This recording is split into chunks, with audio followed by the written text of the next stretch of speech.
Welcome to Cinemophile, where we bring you the best in independent, documentary, and foreign films, and we talk to the people who made them. I'm your host, Mike Caspar, and you can find out more about the program by going to cinemophilepod.com. An escalating psychological thriller that was seemingly made for the moment, Lurker is a razor-sharp directorial debut from The Bear and Beef writer-producer Alex Russell. When 20-something Los Angeles retail clerk and loner Matthew encounters a rising pop star, Oliver, he takes the opportunity to edge his way into his in-crowd, but staying there isn't easy. The film is called Lurker, and we're joined today by the director and writer, Alex Russell. Alex, welcome to the program. Thank you so much. I'm very happy to be here. There are so many elements in this film that are so exceptionally well done. The casting, the look of the film, the cinematography, the sound in the film, the interaction between all of these very different characters with very different agendas. And I know this was a story that you had been working on for quite some time. You've been working on the script, something you really had an opportunity to let sink in, really think it through, and it comes across in the making of the film. Let's talk about that. Well, it was never my ambition to direct it. It was a journey of 0 to 100, and that my ambitions for it were to finish a script. Once I did that, it sort of started to feel like a real possible thing, but I still wasn't thinking I would direct it until I was told that that might be the only way to make the movie. Eventually, it was in my mind to do so, and I sort of ravenously, talked to people about directing and tried to get some days on set here and there, but I don't think any of it can really prepare you for just the onslaught of decision making and it's just jumping into the deep end. I think what was helpful was that it took so long to get made. I was able to marinate on the material and sort of find an understanding of what was important in the movie, scene to scene. What I would need to prioritize, because directing is so much about finding focus and finding where you can be useful and what you can delegate and who you can trust to do their part in it, especially when you don't know that much about everyone else's job. Well, given what you just said, what was it like that very first day on the set?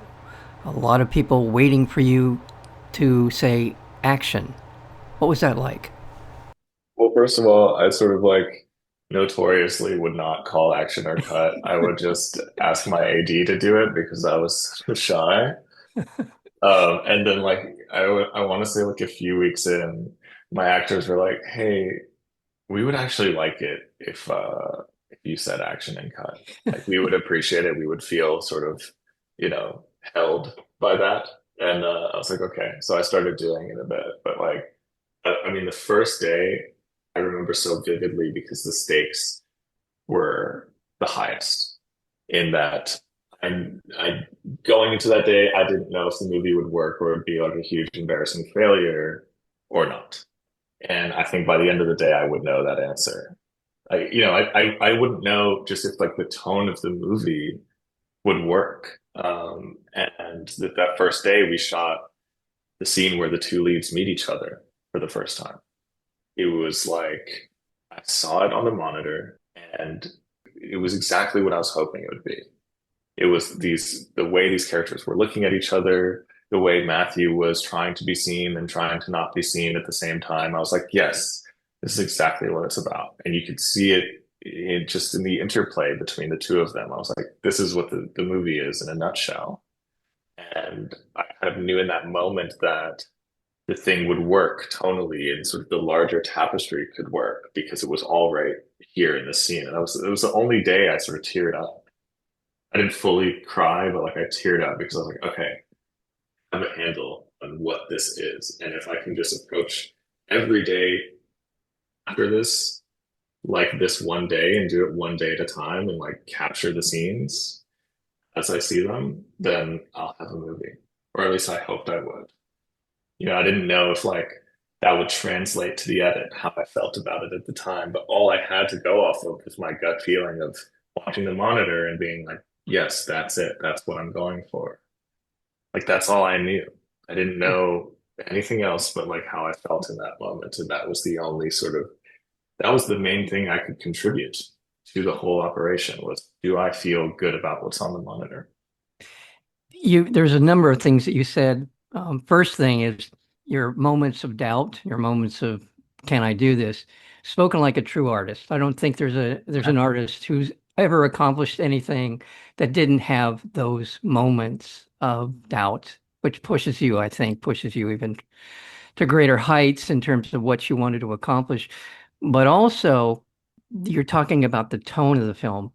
And what I was impressed by watching the film, I felt like you didn't tip your hand at any point in the film as to how I was supposed to feel, how you you were never, it never felt like you were directing me in a particular specific way, but you were giving me a lot of information in the story and in the character development for me to make decisions. But it's a very tough tone to maintain for an entire film.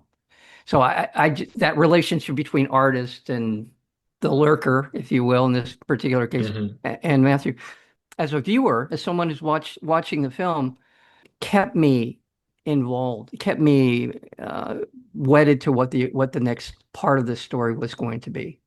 Yeah, I mean that was very important to me, especially knowing that this type of movie exists and people have like the audience has expectations of where this is going and what should happen at this moment in the story or what a character typically does when pushed to this point. And having some awareness of those tropes, I think, allowed me to surprise the audience Yeah, in certain moments. yeah, I'd also say that, like, the lead actor, Theo, one of the performances I looked at as a reference for this film was his smaller part in a movie called Never, Rarely, Sometimes, Always. hmm And when he enters that film, he's so good at portraying ambiguous intentions. I love when a movie plays on and preys on your sympathies, where you're kind of always trying to calibrate how do I feel about this person? yeah, Am I relating to them? Am I invested in them? yeah. Do I, do I feel betrayed by what they just did? Do I feel they just redeemed themselves in my eyes? I'm always judging, going through a journey as an audience member of where your sympathy lies and where your investment lies. That's what I really love. I also love stuff where it's like, what would I do? The audience is thinking, what would I have done in this? These kinds of sort of forcing the audience to connect these dots and connect the dots to their own sort of self-reflective mind. I think that's a fun experience. And that's the thing about Matthew, the character of Matthew, is he lights the fuse in almost everywhere he goes. There's something you presume that he's capable of, or you at least it's in your mind. And you're right to talk about previous films. We've all seen a version of this film, the storyline anyway. You continually defy those expectations throughout the film.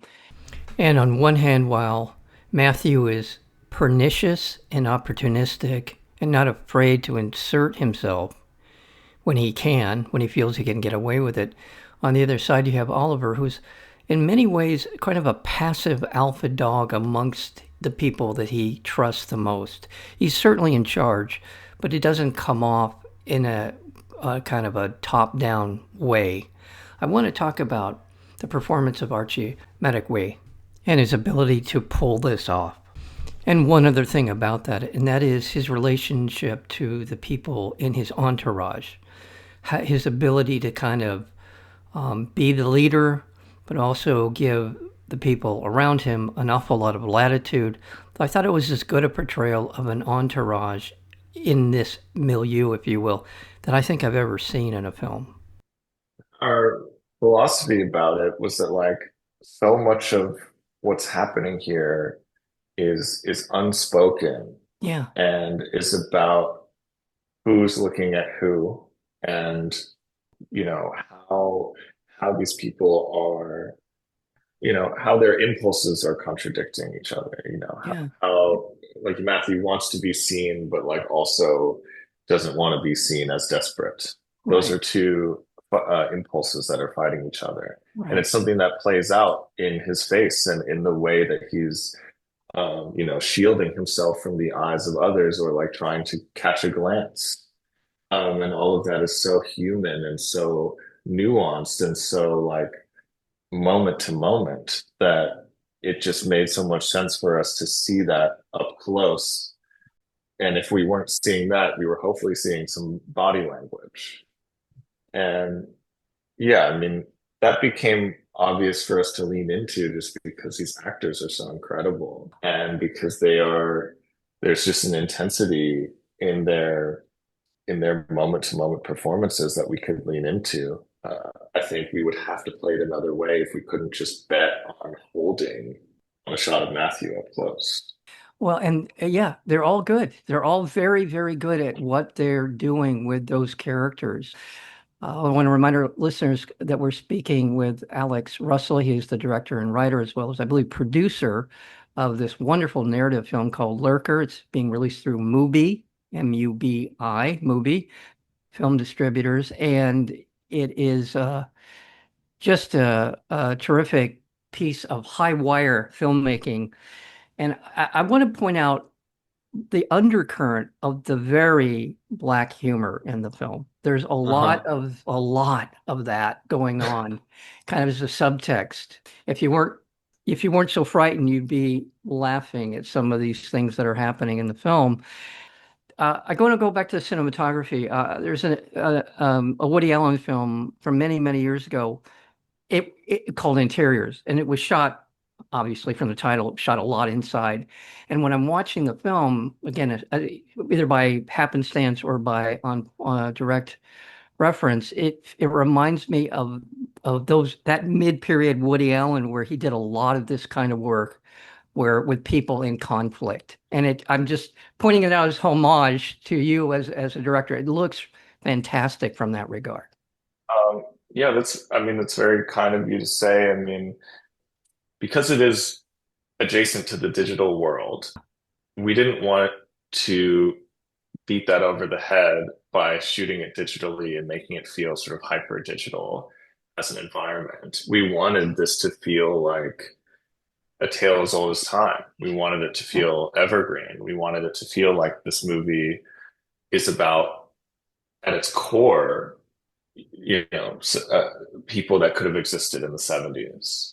And that was kind of the point that we were trying to make with shooting it on 16, that this isn't unique to our time at a core level. Obviously, the details are unique to our time, but we wanted this to feel like, if you look at All About Eve now, which is over 70 years old, they're very similar movies and similar stories. They just happen to take place in different worlds at a different time, Yeah. and after I wrote the script, I watched that movie and I was like weirdly encouraged by the fact that someone 70 years ago had made basically the same movie.